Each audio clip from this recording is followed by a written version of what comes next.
Are you about to stitch your first cap? Let's make sure it looks sharp. Here's what you'll need. You'll need a hat frame, a hat hooping station, a hat driver, thread, and some backing. First, mount your hat hooping station to a sturdy table. Lock it down tight and make sure there's no wobble. Snap the hat frame onto the hooping station.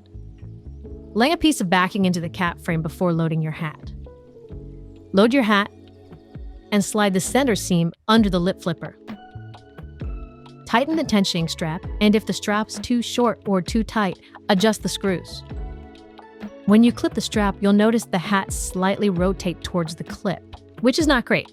Offset that by overcompensating cockeyed in the opposite direction. Once tensioned, slide the bill under the teeth bar to lock it down and out of the way.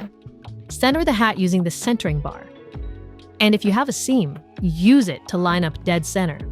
Now let's head over to the machine and swap out that driver. Remove the flat driver and install the hat driver. Snap the hat frame onto the hat driver. Tighten any knobs or screws to lock it down solid. Flip your design upside down before framing, because hats stitch upside down. Frame the design and make sure you're dead center. If you're off here, there's no fixing it later. Now lock it in and let it stitch.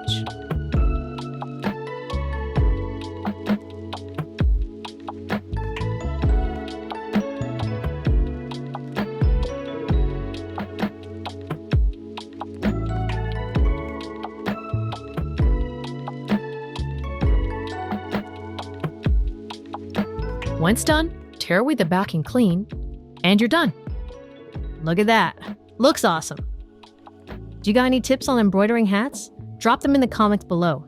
And if you found this video helpful, like and consider subscribing. If you know someone who wants to embroider hats, share this with them. Happy stitching!